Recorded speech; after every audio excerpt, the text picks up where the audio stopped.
Assalamu alaikum everyone. Welcome back to my channel where I try to make English grammar accessible and easy to understand. If you're new here, please consider subscribing and clicking the bell icon so that you may stay updated with the latest content. Today we will be exploring about the present indefinite tense, also known as simple tense. This tense is fundamental in English, which is used to describe habitual actions, general truth, and routines. Whenever you're supposed to tell about your routine or any truth or any habits, you will have to tell them in present indefinite tense. So, in order to make it easy, I'll break down present indefinite tense into three main components, which are affirmative sentences, negative sentences, and interrogative sentences. Without further ado, let's start learning the rules and structure. For affirmative sentences, how do we make them? The very first thing that we use is subject, then first form of verb with an S or ES, and object. Where do we use this S or ES?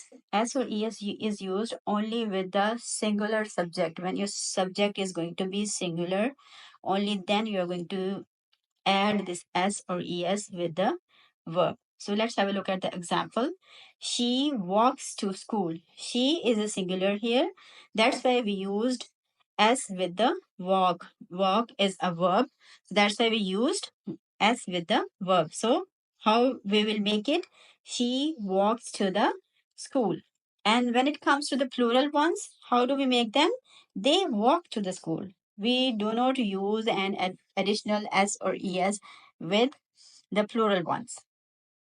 So you might be thinking where to use S or where to use ES. So the verbs which are going to be ending on vowels, you guys are going to use ES with those verbs. And the verbs which are going to be ending on consonants, you are going to use S with them. Moving on, let's have a look at the negative sentences. In the negative sentences, the structure is going to be changed a little. Why? Because right after the subject, we are going to use does not or do not. Okay, so what would be the structure? Let's have a look at it first. Subject, does not or do not, first form of verb, and object. Where we are going to use does not with the singular subject, and where we are going to use do not with the plural subject. Over here with this verb, in the negative sentences, we are not going to use an additional S or ES. Why? Because over here as ES is used with do, and do is a verb, and we use S or ES only with one verb. Okay, so in the negative sentences it is used here with does not, so you need not putting an extra S or ES over here. Okay, so that's the rule, keep it in mind. This is the same rule is going to be applied in the interrogative ones. Okay, so let's have a look at the examples. She does not walk to school. Does is used with she. Why? Because she is singular subject. Okay, they do not walk to school. They is a plural subject. That's why we use do not with it. Right? The last one is interrogative sentences.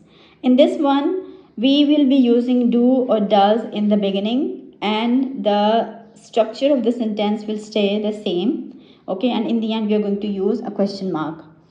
So let's begin with the first example.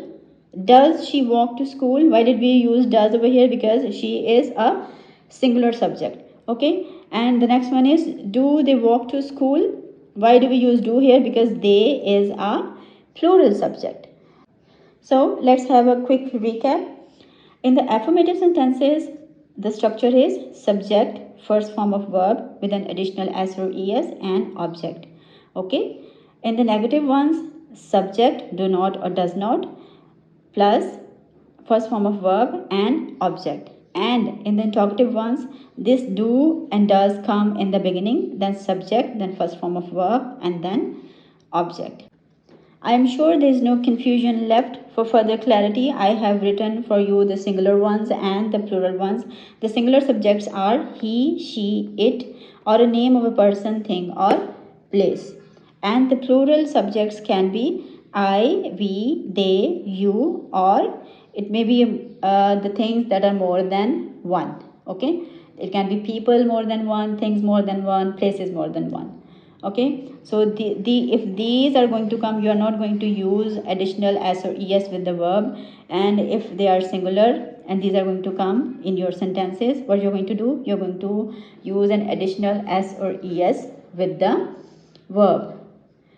I have made it a little more easy for you. Wherever these singular subjects are going to be used, you are going to use the formula of does, does not, and s or es.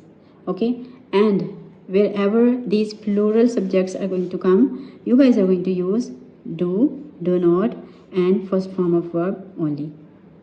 So this is it with today's video. Practice it at home now and try to make 3 to 4 sentences about your morning routine and comment in the comment section below.